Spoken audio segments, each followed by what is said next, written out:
کہ لوگ سمجھتے ہیں کہ بکرا کیک بنایا جائے، اس کو کاٹ لیا جائے، اس کی قربانی مان لی جائے، تو اس کے لیے کیا کہنا چاہیں گے آپ؟ کیا وہ قربانی مان لی جائے گی یا نہیں مانی جائے گی؟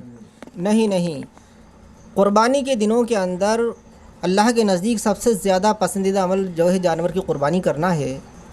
اگر کوئی یہ تصور رکھتا ہے کہ قربانی کے جانور کی قیمت اس کا صدقہ کر دیا جائے یا اس کے بدل کوئی اور چیز کر دی جائے تو اللہ تعالیٰ کو یہ جو ہے عمل پسند نہیں ہے۔ اللہ کے نزدیک سب سے زیادہ پسندیدہ عمل وہ قربانی ہے، اور کیک کاٹنا وہ جو ہے کوئی معنی نہیں رکھتا، اس سے قربانی کا حق ادا نہیں ہوتا۔ اصل قربانی تو وہی ہے کہ آپ قربانی کے دنوں کے اندر ایک جانور اللہ کی راہ میں قربان کریں، اور وہی اللہ تعالیٰ کے نزدیک قابل قبول ہے۔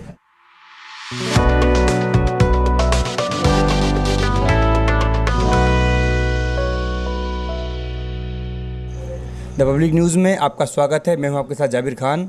آج عید الاضحیٰ کے لیے ہم ہمارے شہر قاضی جو سہیمت شہر قاضی ان سے بات کریں گے کہ قربانی کیوں کی جاتی ہے، کس طرح اس قربانی کی شروعات ہوئی، اور ایسے لوگ جو آنے والے وقت میں بیان دیں گے، قربانی میں کیک کاٹنے کی باتیں کریں گے، ان کے لیے بھی یہ ایک جواب ہوگا کہ قربانی کیوں کی جاتی ہے، کیا سسٹم ہے قربانی کرنے کا، کس پر قربانی واجب ہے۔ اس کے لیے ہم بات کرتے ہیں شہر قاضی صاحب سے۔ شہر قاضی صاحب آپ کا سواگت ہے ہمارے ساتھ جڑنے کے لیے۔ ہمارا پہلا سوال آپ سے یہ رہے گا کہ قربانی کیوں کی جاتی ہے، اس کی شروعات کیسے ہوئی قربانی کرنے کی؟ قربانی حضرت ابراہیم علیہ السلام کی سنت ہے۔ حضرت ابراہیم علیہ السلام اللہ کے برگزیدہ نبی تھے۔ حضرت ابراہیم علیہ السلام کو بڑھاپے کی عمر کے اندر جا کر کے کافی عمر میں اللہ تعالیٰ نے لڑکا عطا فرمایا تھا، اور ایک رات حضرت ابراہیم علیہ السلام کو خواب نظر آیا کہ میری راہ میں اپنی سب سے پیاری چیز قربان کرو۔ حضرت ابراہیم علیہ السلام نے صبح کو اٹھ کر 100 اونٹ اللہ کی راہ میں قربان کر دیے اور ان کا گوشت غریبوں میں تقسیم کر دیا۔ دوسری اور تیسری شب بھی یہی خواب نظر آیا کہ میری راہ میں اپنی سب سے پیاری اور جو ہے محبوب چیز میری راہ میں قربان کرو۔ حضرت ابراہیم علیہ السلام نے غور کیا کہ انسان کے لیے سب سے پیاری اور محبوب چیز اس کی اولاد ہو سکتی ہے، اور وہ اولاد جو بڑھاپے کے آخری ایام کے اندر پیدا ہوئی تھی، اور اولاد انسان کا وہ ایک سہارا ہوتی ہے، وہ بڑھاپے کا ذریعہ ہوتی ہے، جس سے وہ آس لگائے رہتا ہے کہ جب میں ضعیف ہو جاؤں گا، بزرگ ہو جاؤں گا، میرا قوا مزمحل ہو جائیں گے، اس وقت یہ اولاد میرا سہارا بنے گی اور مجھے جو ہے بڑھاپے کے اندر ساتھ دے گی۔ لیکن انہوں نے حضرت ابراہیم علیہ السلام نے اس خواب کی روشنی میں یہ پایا کہ سب سے پیاری چیز اولاد ہے، اور میں اس کو اللہ کی راہ میں قربان کر دیتا ہوں۔ انہوں نے یہ خواب اپنے بیٹے سے ظاہر کیا تو انہوں نے کہا کہ ابا جان، جو آپ کو خواب نظر آیا ہے اسے آپ پورا کر دیجئے، میں انشاءاللہ جو ہے صابر رہوں گا، اور میں جو ہے آپ اللہ کے فرمان کے آگے جو ہے اپنا سر جھکاتا ہوں۔ انہوں نے اپنی اہلیہ سے کہا کہ تم اس کو تیار کر دیجئے اور ہم اس کو لے کر کہیں جائیں گے مہمان کے یہاں۔ وہ یہ بہانہ بنا کر ان کو لے کر کے وہاں سے روانہ ہو گئے، اور جو ہے وہ حضرت ابراہیم علیہ السلام کو قربان گاہ کی طرف لے گئے، اور وہاں لے جا کر کے انہوں نے جو ہے حضرت ابراہیم علیہ السلام کو لٹا دیا اور ان کے جو ہے گلے پر چھری پھیرنے لگے۔ جب چھری پھیرنے لگے تو تمام جو ہے زمین و آسمان، پوری کائنات ششدر رہ گئی، اور جو ہے فرشتے جو ہے چیخ اٹھے کہ اے بار الہ، اے پروردگار عالم، ہم یہ کیا منظر دیکھ رہے ہیں کہ ایک شفیق بوڑھا باپ اپنے جو ہے لخت جگر نونہال کی گردن پر چھری پھیر رہا ہے۔ تو آواز آئی کہ ہمیں ابراہیم سے بیٹے کو قربان کرانا مقصود نہیں ہے، ہم تو ابراہیم کا امتحان لینا چاہتے تھے کہ ہماری محبت زیادہ ہے یا اولاد کی محبت زیادہ ہے۔ تو حضرت ابراہیم کے لیے اللہ کی محبت ہی غالب آئی، اور ان کے سامنے کسی چیز نے جو ہے رکاوٹ نہیں بنی، اور انہوں نے اللہ کی راہ کے اندر اپنی اولاد کو قربان کرنے کے لیے وہ تیار ہو گئے۔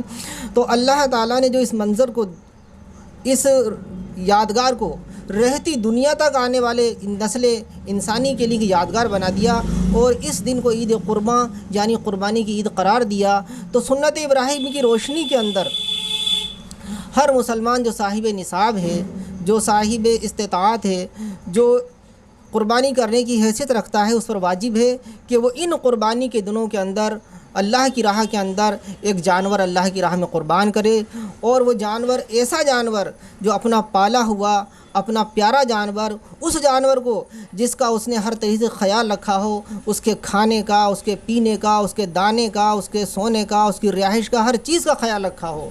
और जब वो घड़ी आ जाती है, वो वक्त आ जाती है, वो तारीख़ आ जाती है, और जब अल्लाह का हुक्म होता है कि इसको मेरी राह में क़ुरबान कर दो, तो वो अपना प्यारा हुआ पाला हुआ जानवर अल्लाह की राह के अंदर क़ुरबान करने के लिए वो बंदा जो है तैयार हो जाता है और वो उसको अल्लाह की राह में क़ुरबान कर देता है। तो क़ुरबानी एक बहुत ही अजीम जो है एक अमल है। ये जो आपने बताया कि साहिब निसाब पर जो कुर्बानी वाजिब है, साहिब निसाब क्या शराइत हैं? जिस तरह ज़कात में शराइत होती हैं, इस तरह क्या शराइत है, किसको कुर्बानी करना चाहिए और किसको कुर्बानी नहीं करना चाहिए? साहिब निसाब वो साहिब हैसियत शख्स है जिसके पास 7.5 तोला सोना और 52.5 तोला चांदी है, या इतनी रकम उसके पास मौजूद है, वो शख्स साहिब निसाब है। अगर ऐसा शख्स कुर्बानी नहीं करता है तो वो गुनहगार है और उसने जो है अल्लाह के फ़रमान को फॉलो नहीं किया। तो इसलिए नबी सल्लल्लाहु अलैहि वसल्लम ने फ़रमाया कि जो शख्स इतनी ताकत रखता है कि वो एक तवाना और तंदुरुस्त जानवर अल्लाह की राह में क़ुरबान करे और वो जो है हैसियत रखते हुए अगर क़ुरबान नहीं करता है तो वह गुनाहगार होगा। तो साहिब निसाब जिसको अल्लाह ताला ने ये मौका अता फ़रमाया है उसको ज़रूर क़ुरबानी करना चाहिए। और साहिब निसाब अगर एक घर के अंदर मर्द और औरत दोनों साहिब निसाब हैं तो ये नहीं कि मर्द की जानिब से हो गया, औरत को भी, शौहर को भी और बीवी को भी, अगर वो साहिब निसाब हैं तो उनको अपनी अपनी क़ुरबानी करना चाहिए। जो भी शख्स साहिब निसाब है, हर शख्स पर वाजिब है कि वो अपनी तरफ से अपनी क़ुरबानी पेश करे। लेकिन आजकल कुर्बानी में देखा जाता है कि जो कुर्बानी होती है वो अपने घरों तक रहती है, इसको तकसीम नहीं किया जाता, बल्कि यहाँ तक देखते हैं कि हम लोग फ्रीजें भर लेते हैं। उनके क्या कहना चाहेंगे आप? क्या उसको कुर्बानी को गरीबों तक पहुँचाना चाहिए या जो साहिब निसाब वही अपने तक सीमित रखते हैं कुर्बानी को? क़ुरबानी का जो मकसद है उसके 3 हिस्से होते हैं क़ुरबानी के। एक हिस्सा अपना ख़ुद का हिस्सा, एक अपने अज़ीज़ व अक़रबा रिश्तेदारों का हिस्सा, और एक हिस्सा ग़ुरबा, यतामा, मसाकीन और जो है जो गरीब लोग हैं उनको एक हिस्सा उनको पहुंचना चाहिए। और इसके बराबर बराबर 3 हिस्से होने चाहिए। अगर जो है कोई शख्स या ये नज़रिया रखता है कि इसमें से जो है छांट करके रख लिया जाए या जो है उसको जो है फ्रीज़ कर दिया जाए तो ये क़ुरबानी का हक़ अदा नहीं होता। अगर आपके पड़ोस में किसी पड़ोसी के घर में दाल चढ़ी हुई है और आप क़ुरबानी कर रहे हैं तो अल्लाह ताला को ऐसी क़ुरबानी कबूल नहीं है कि आपने सिर्फ़ अपना ही ख्याल रखा और क़ुरबानी का सही हक़ अदा नहीं किया, क्योंकि इसके अंदर जो है मुस्तहिक़ीन, ग़ुरबा, यतमा, मसाकीन उनको भी हक़ मिलना चाहिए। ये उम्मत मुस्लिमा यानी उम्मत मोहम्मदिया को अल्लाह ताला का एक एहसान है कि इनाम है।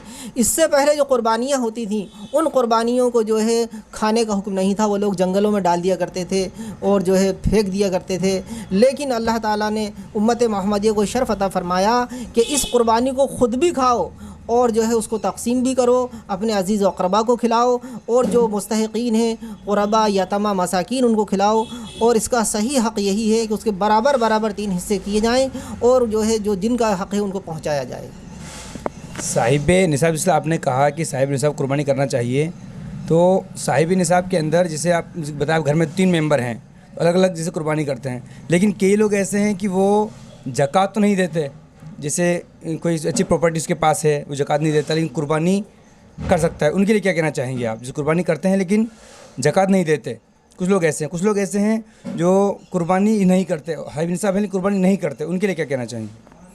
देखिए, अगर वो जो है साहिब निसाब नहीं हैं लेकिन क़ुरबानी के दिनों में अगर उनके पास इतनी माली हैसियत है कि वो एक जानवर ख़रीद कर, जो जानवर की शराइत हैं वो ख़रीद करके अगर क़ुरबानी कर देते हैं तो वो उनका ईसार है और ये अल्लाह के यहाँ काबिल क़बूल है, जो है क़ुरबानी की जा सकती है। बहुत शुक्रिया हमारे जुड़ने के लिए। हमारे साथ है शहर काजी सवाई माधोपुर रिजवान साहब, शुक्रिया। बंद।